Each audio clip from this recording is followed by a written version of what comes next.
Hello students, welcome to on class maths with Bhavani sir. आज हम करने वाले हैं क्लास 9th में chapter 4 linear equation in two variables. इसका फर्स्ट वीडियो हम अपलोड कर चुके हैं, जिसमें linear equation in two variables में इसका इंट्रोडक्शन पार्ट हम कंप्लीट कर चुके हैं। तो उसे देखने के लिए इस वीडियो को कंप्लीट, अगर आपको नेक्स्ट जो इसकी एक्सरसाइजेज हैं अगर कंप्लीट करनी है तो आपको ज़रूरी है कि आप इंट्रोडक्शन पार्ट को पहले एक बार जरूर देख लीजिए। फिर भी थोड़ा सा रिवीजन करते हुए मैं आपको यहाँ बता देता हूँ कि linear equation in two variables होता क्या है। इसके हमने एक स्टैंडर्ड फॉर्म आपको प्रीवियस वीडियो में बताई थी, जो हम लिखी थी ax + by + c = 0। तो आज की एक्सरसाइज में इसका बहुत ज़्यादा यूज होने वाला है, तो ज़रूरी है कि आप एक बार जाके ज़रूर उस वीडियो को देख लीजिए। तो यहाँ पे लीनियर इक्वेशन टू वेरिएबल्स, देखिए हम यहाँ पे क्या चल रहे हैं, लीनियर इक्वेशन लेके चल रहे हैं। लीनियर इक्वेशन मीन्स ये होता है कि ऐसी इक्वेशन जहाँ पे वेरिएबल की जो मैक्सिमम पावर होती है वो 1 होती है, ठीक है। एंड टू वेरिएबल्स लेके चल रहे हैं, तो टू वेरिएबल्स हमारे पास, वन वेरिएबल हमारे पास x है and the second variable is y। तो ये इक्वेशन हमारे पास हो जाएगी linear equation in two variables, ठीक है। तो ये स्टैंडर्ड फॉर्म है और यहाँ पर कंडीशन होती है कि a b c हमारे यहाँ पर रियल नंबर्स होते हैं और a is not equal to 0, b is not equal to 0। ये क्यों होता है, ये कंडीशन मैंने आपको वहाँ पर बताई थी, तो आप प्रीवियस वीडियो को जाके जरूर देखें। तो आज हम करने वाले हैं स्टार्ट एक्सरसाइज 4.1। तो देखते हैं कि एक्सरसाइज 4.1 का फर्स्ट क्वेश्चन क्या है। सो स्टूडेंट्स, यह है हमारे पास एक्सरसाइज 4.1 का फर्स्ट क्वेश्चन। देखिए आपकी एक्सरसाइज बहुत ईजी एक्सरसाइज है। इस एक्सरसाइज को मैं इसलिए आपको बता रहा हूँ क्योंकि आपकी क्लास 10th में आपका इससे रिलेटेड बहुत सारे एक्सरसाइजेज आएंगी और आपको कैसे लीनियर इक्वेशंस बनानी है, फॉर्म करनी होती हैं, वो आप धीरे धीरे यहाँ क्लास 9 से सीखेंगे। देन आप 10th में आप इजीली उन क्वेश्चंस को कर सकते हैं, ठीक है। तो यहाँ पे जो क्वेश्चन नंबर फर्स्ट है, क्वेश्चन फर्स्ट को जरा पढ़ लेते हैं। आपको यहाँ पर पूछा क्या गया है, the cost of a notebook. एक नोटबुक है, उसका जो कॉस्ट है twice the cost of pen. कि नोटबुक की जो कॉस्ट है वो twice of the cost of pen है। Write a linear equation in two variables to represent this statement. कि इस स्टेटमेंट को, जैसे इसने कहा कि एक नोटबुक है, उसकी जो कॉस्ट है वो पेन की ट्वाइस है, तो आप इसको मैथमेटिकली कैसे रिप्रेजेंट करेंगे, किसमें, in two variables, linear equation two variables, ठीक है। तो आपको सबसे पहले यहाँ पर क्या चाहिए, दो वेरिएबल चाहिए।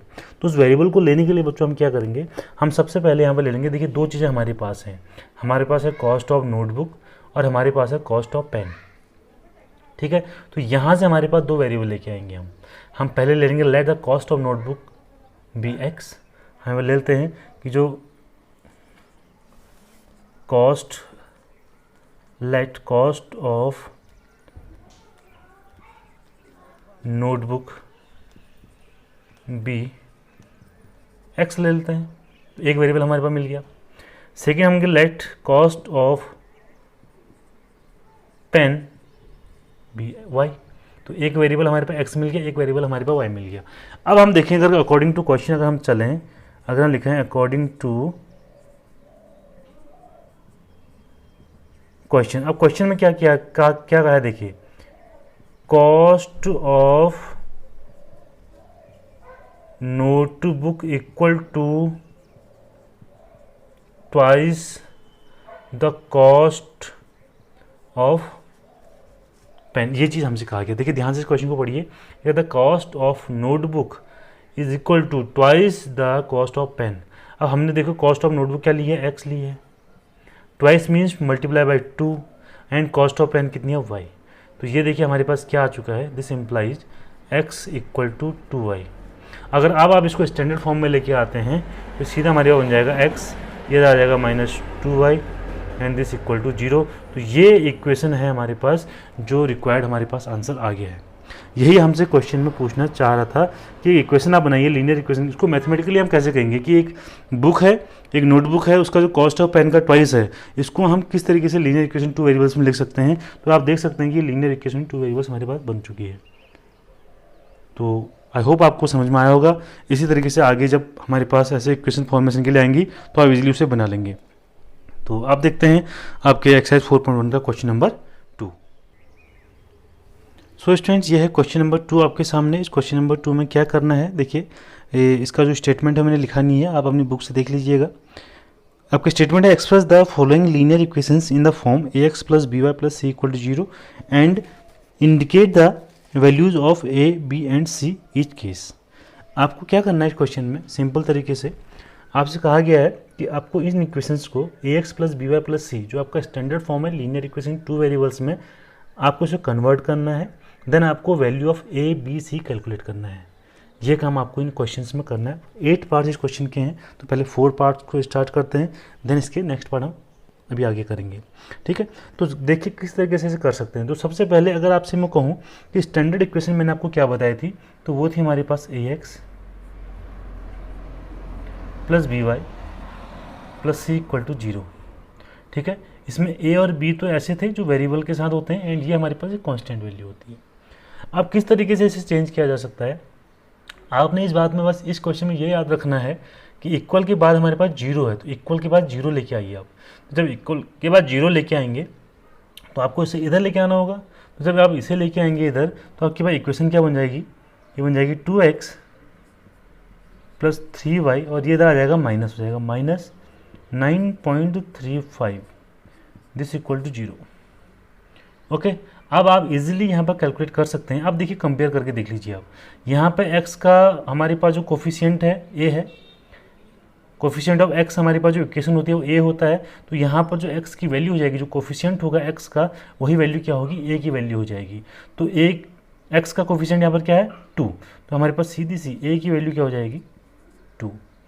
और यहाँ पर देखिए कोफिशिएंट ऑफ y यहाँ b है, तो कोफिशिएंट ऑफ y यहाँ क्या है 3, तो कोफिशिएंट ऑफ जो यहाँ पर जो वैल्यू ऑफ b हो जाएगी वो हो जाएगी 3 हो जाएगी। ठीक है, क्यों, आपने चेक करना है कोफिशिएंट ऑफ y, b की वैल्यू के लिए आपको क्या चेक करना है, coefficient of y। And the value of c, जो हमारे पास वैल्यू जो तीसरी बचेगी वो बचेगी c की वैल्यू। अब यहाँ पर देखिए प्लस का साइन है, यहाँ माइनस का साइन है, तो आपने यहाँ पर ध्यान रखना है कि जो c की वैल्यू आएगी वो माइनस आएगी 9.35 इसका बार। अब क्यों आएगी, ऐसा क्यों, ये मैं आपको प्रीवियस वीडियो में बता चुका हूँ कि कैसे इसे किया जाता है। ठीक है, ये प्रीवियस वीडियोज़ में आपको जो मैं इंट्रोडक्शन पार्ट था उसमें बता चुका हूँ, तो आप जरूर जाके उसको एक बार देखिए, तब आपको ये आराम से और अच्छे से समझ में आएगा। मैंने यहाँ पर सारा कुछ आपको ए बी सी की वैल्यू कैसे कैलकुलेट की जाती है ये पहले बता चुका हूँ। ठीक है, नाउ अब आते हैं सेकेंड पार्ट पर। तो सेकेंड पार्ट पर देखिए, ये हमारे पास इक्वेशन एक्स वाई और जो सी की वैल्यू बिल्कुल अलग अलग लिखी हुई है। तो अब इजीली यहाँ पर थोड़ा सा मैं आपको इजी करने के लिए लिख सकता हूँ और आप समझ सकते हैं इजीली, तो बहुत अच्छी बात है। -10, ये मैंने क्या लिख दिया, देखिए मैंने यहाँ पर y का कोफिशिएंट में इसको ऐसे लिख सकता हूँ ना, 1/5 मल्टीप्लाई बाय y। अब इजीली आप देख लीजिए a की वैल्यू क्या हो जाएगी, ये a है, और यहाँ पर x का कोफिशिएंट क्या है 1, तो a की वैल्यू हो जाएगी 1। अगर b की वैल्यू निकालनी है तो कोफिशिएंट ऑफ y देखिए, y का गुणांक, हिंदी वालों के लिए समझ लीजिए y का गुणांक, तो y का गुणांक क्या है, ये माइनस साइन भी है हमारे पास, -1/5। इस चीज़ का ध्यान रखना है, यहाँ पर बहुत ज़्यादा मिस्टेक्स करते हैं बच्चे स्टार्टिंग में जब 9th क्लास में आते हैं, तो यहाँ बहुत ज़्यादा मिस्टेक्स होती है। तो कोफिशिएंट ऑफ y जब हम कैलकुलेट करेंगे तो साइन देख लीजिए, प्लस होगा तो कोई बात नहीं, अगर माइनस होगा तो आपको माइनस लिखना होगा। इसी तरीके से कोफिशिएंट ऑफ, जब हम यहाँ पर c की वैल्यू निकालना चाह रहे हैं तो c की वैल्यू हमारे पास कॉन्स्टेंट वैल्यू होती है, और c कौन सा है हमारे -10, तो ये इजीली -10 हो जाएगा। ये हो जाएगी value of a b c हमारे सेकेंड पार्ट में इसके। ठीक है, नाउ अब आते हैं इधर थर्ड पार्ट की ओर आते हैं। थर्ड पार्ट में आप देख सकते हैं कि यहाँ पे भी हमने जो लिखा हुआ है, ये हमारे पास ax plus B Y plus c equal to 0 है, और ये क्या हो जाएगा -2x प्लस 3y, और 6 को इधर लेके आ जाएंगे तो -6 दिस इक्वल टू 0। अब आप इजीली बता सकते हैं वैल्यू ऑफ a क्या हो जाएगी, वैल्यू ऑफ a जो होगी कोफिशिएंट ऑफ x कितना है -2, देखिए आराम से लिखा हुआ है, तो आप आराम से देख के बता सकते हैं कि a की वैल्यू -2 है। इसी तरीके से आप लिखेंगे कोफिशिएंट ऑफ y जो वैल्यू होगी b की वैल्यू हो जाएगी 3, and the value of c equal to हो जाएगा -6। तो ये थर्ड पार्ट भी हमने इजीली कर लिया है। कहीं पर भी आपको कोई कन्फ्यूजन होता है तो आप कमेंट बॉक्स में लिख लीजिए, देन हम उसके लिए अलग से फिर वीडियो बना देंगे।